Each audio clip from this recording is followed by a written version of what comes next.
আগামী 24, 25, 26 তারিখে রোহিঙ্গা একটা কনফারেন্স হচ্ছে কক্সবাজারে। এই অন্তর্বর্তীকালীন গভর্নমেন্ট রোহিঙ্গা ইস্যুটাকে খুব সিরিয়াসলি দেখছেন। আপনি জানেন এই বিষয়ে আমরা অনেকের সাথে আমরা কাজ করছি, অনেক দেশের সাথে খুব নিবিড়ভাবে আমরা এই বিষয় নিয়ে আলাপ আলোচনা করছি। তো সেই আলোকেই রোহিঙ্গা ক্রাইসিসটাকে আবার ইন্টারন্যাশনালি যাতে মেজর ডিসকাশনের বিষয় হয় সেটার জন্য আমরা এইটাকে হাইলাইট করার জন্য তিনটা বড় ইন্টারন্যাশনাল কনফারেন্স করার আমরা প্ল্যান নিয়েছি।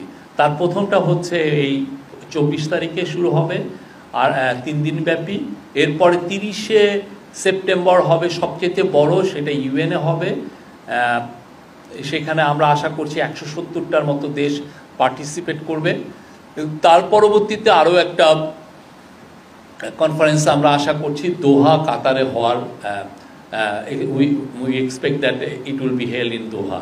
এই 3টা কনফারেন্স। তো এই রোহিঙ্গা এইটা নিয়ে যেটা হচ্ছে সেটা কক্সবাজারে যেটা হচ্ছে সেটা এখানে মেজর ইস্যু হলো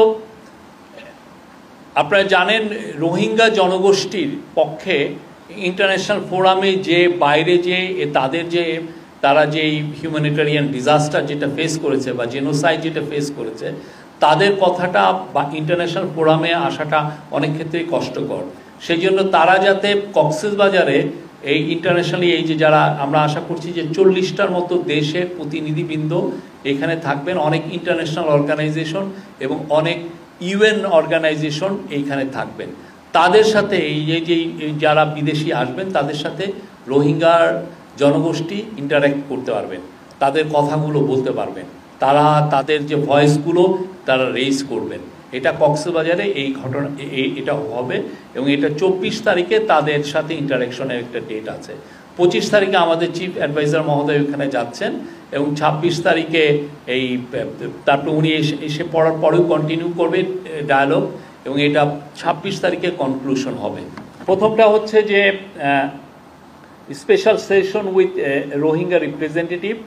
সেখানে মেজর ডিসকাশন পয়েন্ট হলো confidence building measure towards A conducive environment for repatriation of Rohingyas to their homeland in Myanmar.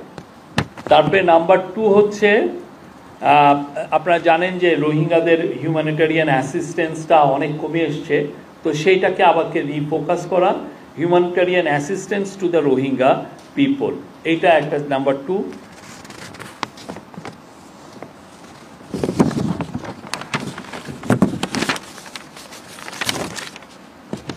Number 3 session হচ্ছে accountability and justice for atrocities committed against Rohingyas.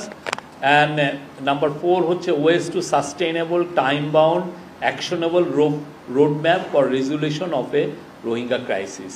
এই 4টা বিষয়ে মোটামুটি অনেকগুলো session হবে, এগুলো নিয়ে আলাপ হবে। সংস্কার